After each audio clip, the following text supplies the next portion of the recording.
और कैसी सुविधाएं लोगों को इस क्लिनिक में मिलने वाली? मेरा नाम पूजा साहनी है। मैं अभी पीएचडी कर रही हूँ साइकोलॉजी में और मास्टर्स इन क्लिनिकल साइकोलॉजी किया है और मेरे को 6 इयर्स का एक्सपीरियंस है क्लिनिकल एरिया में ही। बेसिकली ये एक मनोवैज्ञानिक क्लिनिक है, साइकोलॉजिकल क्लिनिक, जहाँ पे साइकोलॉजिकल प्लस साइकेट्रिक सुविधाएं मिलेंगी। हमारे साथ डॉक्टर माधव पखारे भी हैं, वो बॉम्बे के रिनाउंड साइकेट्रिस्ट हैं। बेसिकली मेरी रुचि है कि हम किसी तरह से समाज में मेंटल हेल्थ को, जो भी हमारी मानसिक बीमारियां, उनको भी एक फिजिकल, जैसे कि हमारी कोई भी शारीरिक पीड़ा की तरह हम उनको एक अपलिफ्टमेंट दे पाएँ। क्योंकि लोग सोसाइटी में बेसिकली घबराते हैं कि जैसे नॉर्मल किसी को हाथ में दर्द है या पैर में दर्द है तो डॉक्टर के पास जाने के लिए उनके लिए आसान हो जाता है, लेकिन जब हम मेंटल हेल्थ की बात करें कि मुझे घबराहट हो रही है, नींद नहीं आ रही है, तो लोग इस चीज़ को लेके बड़ा डर जाते हैं कि समाज क्या सोचेगा कि मैं एक साइकेट्रिस्ट के पास जा रहा हूँ, मैं काउंसलिंग ले रहा हूँ। और जो कि आजकल सबसे बड़ा प्रॉब्लम है, नशा, उसके लिए भी लोग ट्रीटमेंट के लिए घबराते हैं। लोगों को ये समझ नहीं आता कि वो ब्रेन और केमिकल की वजह से एडिक्शन क्रिएट होता है, तो उसकी वजह से भी सोसाइटी पीछे रहती है कि अपना ट्रीटमेंट नहीं करा पाती है। तो मेरे सुकून के ज़रिए से मैं लोगों की मदद करना चाहती हूँ, स्पेशली हमारे सोलन और सिरमौर डिस्ट्रिक्ट एरिया की, हिमाचल की, कि हम किसी तरह से उन जो भी बच्चे हैं, बड़े हैं, उन सबकी मदद कर सके मानसिक बीमारियों को लेकर। और यहाँ पे सभी प्रकार की डिफरेंट टाइप की सर्विसेज मिलेंगी, बच्चों से लेकर बड़ों तक का, डिप्रेशन, एंजाइटी, जो भी हमारी मानसिक पीड़ाएं हैं, ड्रग डी एडिक्शन, सारी ये सब फैसिलिटीज अवेलेबल होंगी। उसके अलावा हम वर्कशॉप्स वगैरह करते रहेंगे कि हम एंगेज कर पाएँ सोसाइटी को अपने साथ। यही है हमारा मिशन, बेसिकली विजन और मिशन। हमारे इंडिविजुअल सेशन प्राइजेस होते हैं और पैकेज डिपेंड करता है कि किस वे की काउंसलिंग है, किस टाइप की है और क्या है जो वो चूज करना चाहेंगे। हमने नॉर्मल मिनिमल प्राइस ही रखा हुआ है, तो बस हम किसी का कारण क्या मानते हैं? आज की डेट में देखा जाए, जैसे आपने बात की स्ट्रेस की, किस तरह से जाना पड़ता है कि कई बार देखा जाता है कि नशे के साथ साथ विटामिन डी, कई विटामिन की कमी भी आती है। ठीक है, आपकी बात को जाते थोड़ा कंफ्यूज हो रहा है। हाँ जी। तो स्ट्रेस का कारण आप क्या मानते हैं? मेरे हिसाब से सबसे पहला तो जो हमारा सेडेंटरी लाइफस्टाइल हो गया, stress, phone, social media, then society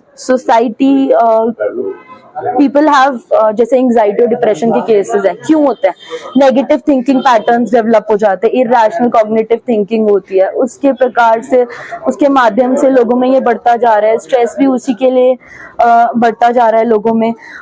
basically आजकल लोग घबराते हैं लेकिन कंसल्ट नहीं कर पाते। कोई ना कोई हर फैमिली में स्ट्रेस डेवलप कर रहा है, लेकिन वो सामने आने के लिए फेस नहीं कर पाते हैं कि हम जाएंगे तो क्या होगा, कैसे सोसाइटी हमें देखेगी।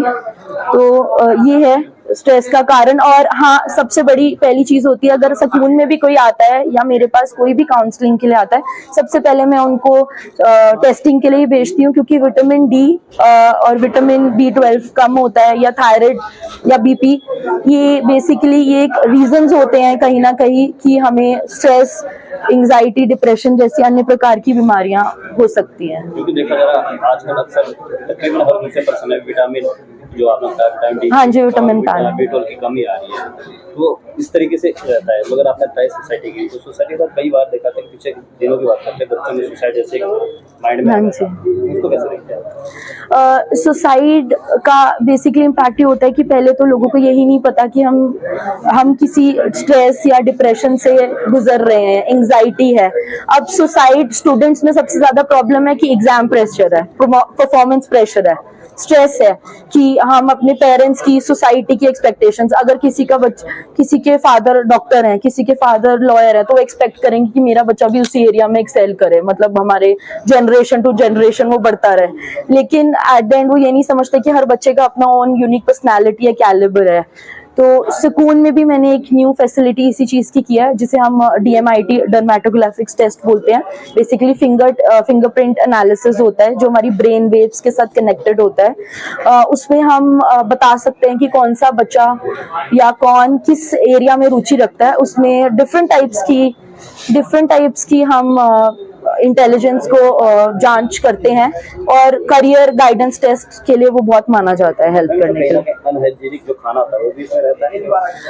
अनहाइजीनिक खाना मैं ये नहीं कह सकती कि डायरेक्टली मानसिक बीमारियों के साथ रिलेटेड है, बट हाँ इनडायरेक्टली तो कहीं ना कहीं हर चीज ही इम्पैक्ट करती है। अब आप खुद देखिए कि हमारा ब्रेन माइंड बॉडी का पार्ट है, लेकिन हम ब्रेन के मतलब नीचे वाले हिस्सों को तो ट्रीट करा लेते हैं, लेकिन ब्रेन को हम सोचते हैं कि यार क्या होगा, क्या लोग बोलेंगे, पड़ोसी क्या बोलेंगे। सो एक चीज मैंने आपने बताई सोसाइटी की बात इसमें कही कि आजकल लगा था कि पेरेंट्स तकरीबन सबके बिजी है, चाहे जॉब के बच्चों को टाइम नहीं दे पाते। हाँ जी। ये भी इसका कारण है?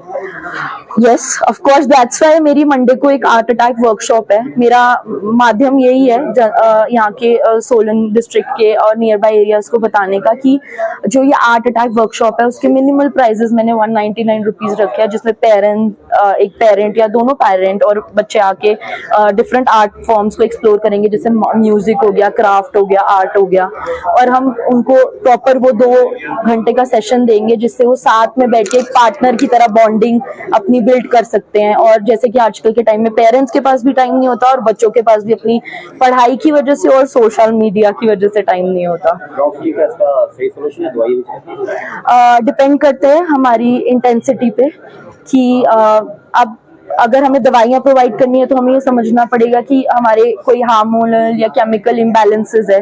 तो यस, ये भी एक मिथ है कि हमारे को ये मेडिसिन जो साइकेट्रिक मेडिसिन होती हैं ये भी एडिक्टिव होती हैं, लेकिन अगर जब हम बीपी या थायराइड को बैलेंस करने के लिए मेडिसिन लेते हैं तो हम साइकेट्रिक मेडिसिन भी जरूर लेना चाहेंगे कि ताकि हमारा जो स्ट्रेस और ये जो हार्मोनल इम्बैलेंस हो रहा है या जो केमिकल इम्बैलेंस हो रहा है, जो हमारे सेरोटोनिन डोपामिन लेवल्स है, अगर वो कम या ज्यादा बढ़ रहे हैं, तो बेसिकली मेडिसिन हम इसी को हेल्प करते हैं। तो वो डिपेंड ऑफ लेवल पे करता है कि हमें मेडिसिन की जरूरत है या नहीं, बट फर्स्ट लाइन ट्रीटमेंट तो हमारा काउंसलिंग है। उसके बाद अगर हमें लगता है या मुझे लगता है या मेरी टीम को लगता है कि हमें साइकेट्रिक ट्रीटमेंट की जरूरत है तो हम फिर तो अगर इसमें कंसल्ट करना, क्योंकि आपने बताया कि लोग आते हैं थोड़ा हिचक जाते हैं, कंसल्ट की फैसिलिटी भी है? हाँ जी, कंसल्ट की फैसिलिटी भी है। उसके अलावा अगर किसी को देखो, हमारे पास एक सबसे बड़ी चीज है कॉन्फिडेंशियलिटी क्लॉज है, कॉन्फिडेंशियलिटी एग्रीमेंट है। हमारा काउंसलिंग का सबसे बड़ा एथिक ही यही होता है कि हम डिस्क्लोजर ना करें। तो अगर कोई लोग इस चीज को लेके घबराते हैं तो वो अपना नाम हमसे ऑनलाइन फैसिलिटी भी ले सकते हैं और अपना नाम डिस्क्लोज ना करें अगर उनको इस तरह से परेशानी हो रही है और इसको लेके इतनी घबराहट और स्ट्रेस हो रही है।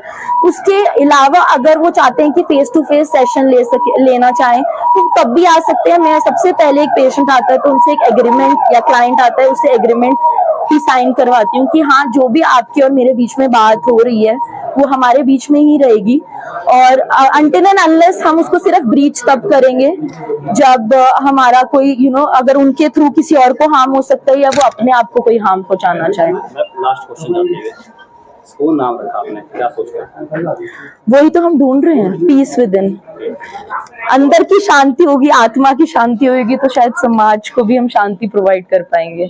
जब मन ही खलबली में रहेगा तो कहाँ से सुकून मिलेगा। कंसल्ट के लिए कोई नंबर आप बताना चाहें? हाँ जी, मेरा वेबसाइट तो आ ही रही है, बाकी पूजा काउंसलिंग और नंबर पूजा काउंसलिंग सर्विसेज @gmail.com मेरा ऑफिशियल मेल आईडी है, और 8894551000 मेरा कॉन्टैक्ट नंबर है। एंड ये Walia complex near hospital road के पास ही है हमारा क्लिनिक, फर्स्ट फ्लोर पे है, राइट हॉस्पिटल रोड के पास, ताकि लोगों को सेंट्रल सिटी रखा है ताकि लोगों को इनकन्वीनियंस भी ना हो।